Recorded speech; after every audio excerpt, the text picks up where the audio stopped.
Selamat datang kembali di channel Satrio Bushido Library, channel orang baik-baik. Kita mau menyampaikan selamat menunaikan ibadah puasa. Semoga puasanya lancar-lancar saja. Hari ini saya mau membahas tentang pidato Capres Prabowo Subianto, yaitu yang disampaikan pada salah satu acara Simposium Kecurangan Pemilu 2019 yang dilaksanakan oleh timnya BPN atau timnya Pak Prabowo sendiri. Kemarin saya membaca sebuah berita di tirto.co, di mana judulnya itu agak sedikit dan menggelitik menurut saya. Jadi judulnya seperti ini: Pidato Prabowo tolak hasil pemilu 2019 provokatif dan aneh. Maksudnya di sini apa? Yaitu Direktur Eksekutif Indonesia Political Review Ujang Komarudin mengatakan kalau ucapan Prabowo tidak tepat dan cenderung provokatif. Ia seperti menuangkan minyak tanah ke api karena saat ini masyarakat sudah terpolarisasi sedemikian rupa. Menolak hasil pemilu di saat hasilnya bahkan belum diumumkan adalah langkah yang terlalu terburu-buru, kata Ujang pada hari Rabu kemarin tanggal 15 Mei 2019. Kemudian provokatif, bikin bising atau aneh. Ketua DPR juga menyatakan DPR RI Bambang Susatyo juga merespon pernyataan Prabowo dengan nada serupa. Jadi dia menyatakan seperti ini: jadi kalau hanya pembentukan opini, yang ada hanya menghasilkan kebisingan dan ketidaknyamanan masyarakat. Itu kata dia, kata Bamsud di DPR RI. Karena konsekuensinya kalau pemilu itu tidak diakui, maka itu akan berdampak juga pada hasil pemilihan legislatif. Itu keanehan versi dari beberapa tokoh ini. Tapi menurut saya ada juga yang aneh dan janggal. Dan saya akan bedah satu persatu. Ini menurut saya, apakah menurut Anda juga nanti seperti itu? Ya silakan Anda berkomentar ya. Saya tidak akan panjang lebar, karena kita memang sebentar lagi maghrib. Jadi saya hanya singkat saja. Kita mengerti bahwa demokrasi adalah jalan yang terbaik bagi kehidupan berbangsa dan bernegara. Tapi kita melihat dan kita merasakan dan kita sekarang memiliki bukti-bukti dan kita mengalami rekan-rekan kita, pejuang-pejuang kita mengalami pemerkosaan demokrasi di Republik Indonesia ini. Karena itu, kita memperhatikan dengan seksama, mendengar dan meyakinkan diri kita dan rakyat kita bahwa kita telah memenangkan mandat dari rakyat.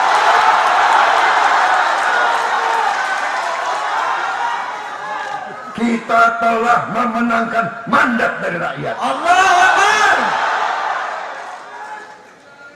Kalau kita menyerah, berarti kita menyerah kepada ketidakadilan, dan itu artinya kita berkhianat kepada negara, bangsa, rakyat. Itu artinya kita berkhianat kepada pendiri bangsa Indonesia. Itu artinya kita berkhianat kepada puluhan ribu orang yang telah gugur untuk mendirikan negara Republik Indonesia ini. Oke, kita stop dulu. Nah, dari yang pertama tadi yang kita tonton, ya, apa yang disampaikan di situ, bahwasanya Pak Prabowo masih mengklaim dirinya menang. Ya, walaupun sudah terjadi perubahan-perubahan yang tadinya 62, sekarang 54, ya. Nah, dan sampai sekarang ketika diminta itu misalkan metodologinya penghitungannya itu bagaimana, mereka sudah mengklaim count per internal mereka. Di angka 62%, itu sebenarnya sampai sekarang nggak tahu metodologinya seperti apa. Dan siapa yang support data itu. Akibat data ini kan terjadi menguak keretakan di kubu koalisinya Pak Prabowo. Ya, seperti pernyataan Andi Arief misalkan, ada setan gundul yang mensuplai 62%, ada politisi Demokrat yang meragukan 62% gitu ya. Sampai ini istilah setan gundul ini jadi keributan baru, saling tuding dan saling serang antara tokoh-tokoh politik di Demokrat dengan Gerindra, termasuk antara Arief Puyono dengan Demokrat misalkan, dan Andi Arief dengan Kiflan Zain misalkan, saling tuduh siapa yang jadi setan gundul di situ. Ada sesuatu yang disampaikan ke publik tanpa basis data yang jelas, sehingga memunculkan legitimasi yang sangat meragukan. Jadi kalau misalkan pun klaim kemenangan lagi dilakukan, ya tetap orang ragu. Kenapa ragu? Karena ya sangat jauh berbeda dengan yang dilakukan oleh KPU. Kalau KPU semua lembaga bisa lihat, semua paslon bisa lihat, semua partai politik bisa lihat, semua saksi bisa lihat. Soal misalkan ada sistem yang salah, kan semua orang bisa cross check. Tetapi ini kan versi mereka, kemenangan mereka ini kan kita nggak pernah tahu versinya seperti apa, dihitungnya bagaimana, selalu dirahasiakan, kan begitu. Nah, artinya apa? Tetap mendorong bahwasannya dia yang menang, itu menurut saya tetap memelihara semangat di basis pendukungnya atau di bawah, agar benar-benar yakin bahwasanya Pak Prabowo itu memang menang. Akhirnya ketika masyarakatnya yakin bahwasanya Pak Prabowo yang menang, maka mereka tidak akan pernah yakin dengan lembaga-lembaga pemerintah yang ada sekarang yang secara resmi diatur oleh undang-undang. Nah, kembali lagi termuncul delegitimasi terhadap lembaga-lembaga negara. Oke, next. Saudara-saudara sekalian, setelah ini, sore hari ini, saya ke Kartanegara, saya akan kumpulkan ahli hukum, saya akan membuat surat wasiat saya. Kita stop lagi. Nah, di bagian ini saya sebutkan bagian kedua, buat surat wasiat. Ini baru saya dengar ini, dalam terminologi atau istilah politik kita, seorang tokoh politik membuat surat wasiat. Saya nggak tahu apakah saya yang terlalu goblok, tidak pernah dengar politisi buat seperti ini, yang nggak tahu saya ya. Tetapi yang saya tahu, kalau surat wasiat itu biasanya orang yang ajalnya sudah dekat, dia membuat surat wasiat kepada orang lain. Dan dua kemungkinan dia itu membuat surat wasiat, berdasarkan yang saya tahu ya, ini bukan berarti apa yang disampaikan dalam pidato ini sama dengan saya yang pahami, bukan menyamakan. Tapi yang saya ketahui tentang surat wasiat, orang yang ajalnya akan dekat, apakah itu karena sakit sudah berkepanjangan, atau karena memang dia bunuh diri, dia membuat semacam surat wasiat untuk dibaca, untuk diketahui oleh orang lain setelah dia tiada. Itu yang saya tahu. Apakah itu menyangkut harta gono gini, ataukah menyangkut pesan kepada anaknya untuk melakukan sesuatu, apakah ya yang lain-lain. Intinya, orang yang mengeluarkan surat wasiat itu berarti dia sudah tidak ada lagi di kemudian hari itu. Tetapi saya berpikiran positif aja. Mudah-mudahan pengertian surat wasiat ini yang disampaikan oleh atau menjadi semacam surat panduan kepada pendukung maupun timnya maupun tim hukumnya nanti untuk menyampaikan perlawanan-perlawanan atau perjuangan-perjuangan yang dianggap hari ini menjadi Pak Prabowo ini, karena dia juga menyatakan akan mengumpulkan pakar-pakar hukum di Kartanegara untuk membahas surat wasiat ini. Ya mudah-mudahan itu ya surat yang akan memperkokoh dan memperkuat kelembagaan negara kita ini ditinjau dari perspektif hukum yang mereka pahami, kecurangan yang dialami oleh Pak Prabowo dan timnya. Nah, tetapi ya prinsipnya itu memang saya agak sedikit ya bertanya, mungkin teman-teman ada di sini ada yang mengerti tentang surat wasiat itu dalam politik, saya nggak tahu. Tetapi surat wasiat yang saya pahami seperti itu. Surat wasiat itu bagi orang yang akan meninggalkan dunia ini. Oke, kita lanjut lagi. Saya katakan, nggak usah nakut-nakuti kita dengan makar-makar. Orang-orang ini, tokoh-tokoh bangsa ini bukan makar. Jenderal-jenderal itu mempertaruhkan nyawanya dari sejak muda. Mereka tidak makar. Tiasno tidak makar. Imam Suhaid tidak makar. Sulatin tidak makar. Tejo Edi tidak makar. Joko Santoso tidak makar. Amin Rais tidak makar. Kita membela negara dan bangsa Indonesia.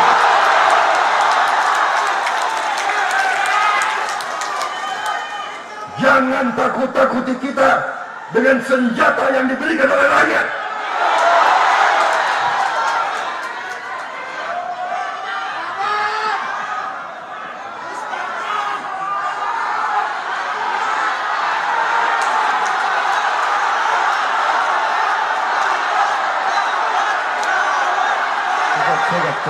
Di bagian ini kita sudah dengar tadi makar.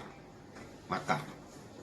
Memang kata-kata makar menjadi salah satu keyword lah ya, keyword dalam search engine dan perbincangan ya 2 minggu belakangan ini ya.